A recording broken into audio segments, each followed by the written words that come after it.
25 মার্চের রাত 2টোর সময় তিনি যুদ্ধ ঘোষণা না করলে যুদ্ধ হয় না, দিক নির্দেশনা বেরিয়ে থাকে জাতি।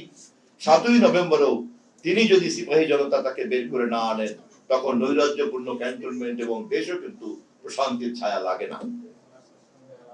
এখানেই থেমে থাকেনি জিয়াউর রহমান।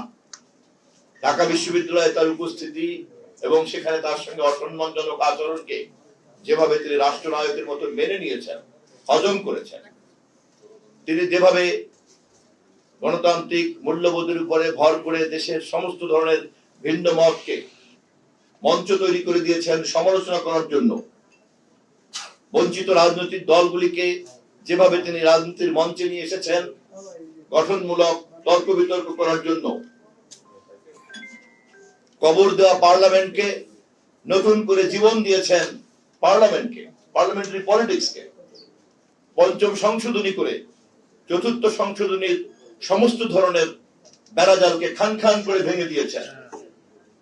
এই সমস্ত কিছুর মধ্যে যে বিষয়টি বেরিয়ে আসে তা হলো ভিন্ন মতকে সম্মান করা, ভিন্ন মতের কাছ থেকে সিদ্ধান্ত গ্রহণ প্রক্রিয়ার উপাদানকে খুঁজে বের করা এবং সকলে মিলে বহুমাত্রিক চিন্তার মধ্য দিয়েই উন্নয়নের নতুন গতিকে নির্ধারণ করা।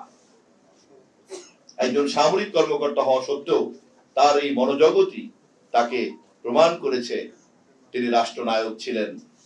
তিনি যত না ছিলেন রাষ্ট্রপতি, যত না ছিলেন রাজনৈতিক নেতা, যত না ছিলেন সামরিক নেতা, যত না ছিলেন সরকার প্রধান, তা সবকিছু ছাপিয়ে গিয়েছে তার সেই রাষ্ট্রনায়কোচিত দৃষ্টিভঙ্গি, মনোভাব এবং চর্চার কারণে।